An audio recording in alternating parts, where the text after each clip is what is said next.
choisit pas toujours la route, ni même le moment du départ. On n'efface pas toujours le doute, la vieille peur d'être en retard. Et la vie est si fragile.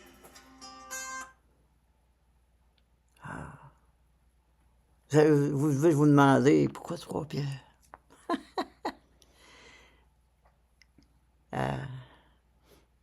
La vie est si fragile. Il faut que je vous dise. Attends, je vais les mettre là. Il y a tellement d'années maintenant, je pense que c'est 1976, quelque chose du genre. On avait fondé les Deux Pierrots en 74 et dans le bout de 76, je pense, on se retrouve avec la butte à Mathieu. La fameuse boîte à chansons qui est en train de faire faillite. Et on décide de la reprendre, Pierre-David puis moi, l'autre Pierrot. Une boîte magnifique. Et on se met à la faire vivre pendant 2 ans.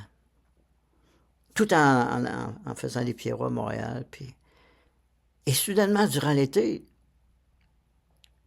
moi, j'habite la maison à côté, qui est l'ancienne maison où Raymond Lévesque qui écrivait ses comédies musicales. Et c'est juste à côté. Puis la nuit, j'aime tellement la scène de la butte que la nuit, je vais laver le plancher. Quand j'ai fini le spectacle à 3 heures du matin, je suis en pyjama, puis je vais laver le plancher. Avec la mop en allumant les lumières. Mais là, je me dis à moi-même, c'est trop beau, il faut que j'immortalise ça. Et qu'est-ce que je fais pendant tout un été? Je vais ramasser des pierres avec ma brouette. Des pierres, exact, comme celle-ci, mais beaucoup plus grosses. Et là, nuit après nuit, de 3 heures du matin à 6 heures à peu près, je me fais un chemin de pierre entre ma maison et la Sainte de la Butte pour pouvoir déposer mes cendres en dessous de la Sainte de la Butte. Et je passais un été complet, pierre par pierre, avec ma brouette. Je m'en vais dans un chemin, je dois marcher certainement une bonne demi-heure, 3/4 d'heure pour ramasser chaque pierre. En me disant, si un jour la butte disparaît, si un jour ma maison disparaît, il va rester mon chemin. Alors, curieusement, cette année, je décide de retourner sur le site de la butte à Mathieu. Naturellement, je sais que la butte a disparu. Ils l'ont défait. Mais je ne pouvais pas m'imaginer, quand je suis arrivé en haut, il n'y a pas, je pense, quelques semaines de ça, que ma maison serait disparue aussi, remplacée par une autre, mais surtout que mon chemin de pierre n'existerait plus. Et là, ça a été un choc total. Vraiment un choc. J'étais insulté que mon chemin de pierre soit parti. Ça me dérangeait pas que la butte soit partie. Ça me dérangeait pas que la maison de Raymond Lévesque que j'avais habitée soit partie. Mais que mon chemin de pierre soit parti. Et là, c'est drôle parce que comme philosophe, je travaille sur une chose toute simple. 2 atomes peuvent être à la même place en même temps. Ça, c'est prouvé scientifiquement. Mais ils peuvent être à la même place au niveau de l'espace. Sauf que, philosophiquement, je prends le pari que le même atome, pas 2 atomes, que le même atome peut être à la même place en même temps, mais aussi dans le temps. Donc, je prends le pari que le patrimoine immatériel que constitue tout l'effort que j'ai mis pendant l'été à faire mon chemin de pierre, construisant mon tombeau en dessous de la Sainte de la Butte, que les atomes sont là dans le temps, les mêmes atomes sont là.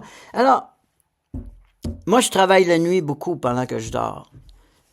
Et là, ça faisait 3 ou 4 nuits que je dormais pas. Que je travaillais pas pendant que je dormais. Je suis tout surpris. Et là, à un moment donné, philosophiquement, on s'intéresse à la question. Pourquoi? Où sont les atomes? Mon chemin de pierre est disparu, mais pas les atomes. Pas les atomes de cette pierre-là. Ils sont à quelque part, et dans le temps et dans l'espace. Et c'est là que ma compagne de vie, elle me dit, ah ben, moi, imagine-toi donc que j'ai, dans mon garde-robe, 3 pierres, que mon fils David, quand il avait 19 ans, m'a dit, maman, garde ça, parce que c'est le chemin de ma vie. C'est la construction de ma vie. Puis il est devenu entrepreneur. Et ces pierres-là, je les ai toujours gardées, sauf que ça fait au-dessus de 30 ans qui sont dans sa garde-robe, puis elle n'y a jamais pensé. Et je me retrouve avec les 3 pierres. Et là, je me dis, ah ben, ça, c'est quand même particulier. C'est quand même extraordinaire que 3 pierres représentent le chemin d'une vie, alors que les atomes de mes pierres que j'ai construites représentent le chemin d'une vie aussi. Et c'est à se demander comme philosophe si chacun de nous, à quelque part, on n'a pas passé notre vie à construire un chemin de pierre. Et qu'est-ce qu'on fait quand le chemin disparaît? Et là, ça me rappelle un autre fait quand j'étais jeune chanteur au Café Saint-Vincent. Il y avait une dame qui venait me voir pendant que je chantais, puis elle pleurait toujours quand je chantais. Je me disais à un moment, je ne dois pas être si bon que ça quand même. Puis elle pleurait, les larmes de son corps. Toutes les fois qu'elle m'entendait chanter, puis elle pleurait pas aux autres. Je suis allé la voir, je dis, madame, pourquoi vous pleurez? Oh, elle dit, moi, j'ai perdu un enfant, elle dit, puis je m'en suis jamais remis, puis je pleure tous mes jours, cet enfant-là. Ben, j'ai dit, cette semaine, je vous attends. Je vais chanter à l'époque, ils appelaient ça à Saint-Jean-de-Dieu. Je vais chanter pour les cas les plus difficiles à Saint-Jean-de-Dieu. Ceux qui ont des grosses têtes, qui ont des corps difformes, qui sont ceux qu'on ne monte pas en société. Et je l'amène avec moi. J'ai venu me rejoindre. Puis je l'amène avec moi. Et quand j'ai eu fini de chanter, elle a dit, mon Dieu, que je suis bien. Alors, j'ai dit, madame, savez-vous pourquoi je vous ai emmené avec moi aujourd'hui? Parce que la mort de votre enfant, si vous continuez à la pleurer pendant que je chante, vous m'insultez. Et le meilleur conseil que je peux vous donner, si ça vous fait tant de peine que ça, votre enfant qui est mort, ben adoptez donc un autre enfant qui n'a pas de mère. Vous n'avez pas d'enfant, mais il y a un enfant qui n'a pas de mère. Et la seule façon, pour moi, comme philosophe-chanteur, de faire d'une perte un gain, c'est d'imaginer que cette pierre-là est toujours vivante. Qu'importe si tu l'as perdue, elle est vivante. Et ça, c'est assez fascinant parce que peut-être que philosophiquement, il y a quelque chose à retenir de tout ça. Alors, quand j'ai eu les trois pierres de Claire, qui sont les pierres de son fils David, qui sont dans son garde-robe depuis 30 ans, je peux pas faire autrement que sourire. Parce que je me dis à moi-même, la fameuse théorie impossible des atomes de mes pierres que j'ai perdus dans mon chemin, dans l'espace et dans le temps, reviennent me visiter sous une autre forme.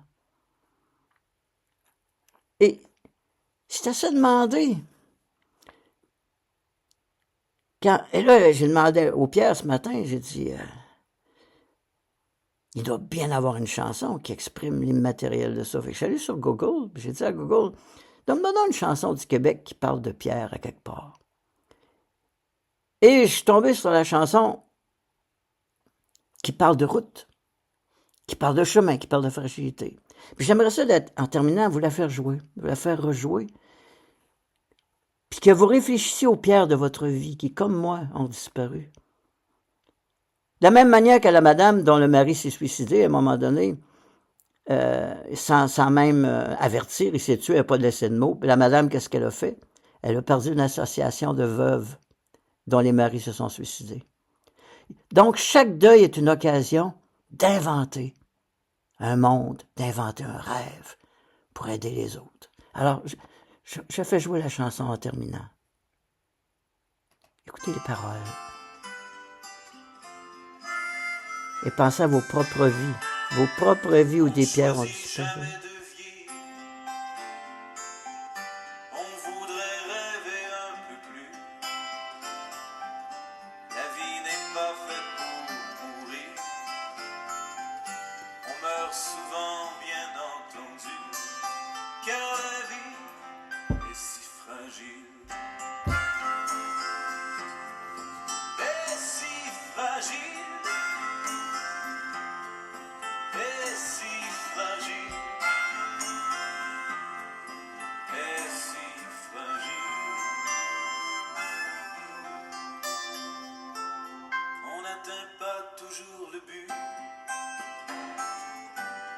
s'était fixé autrefois. On ne reçoit pas souvent son dû. La justice choisit où elle va, et la vie est si fragile.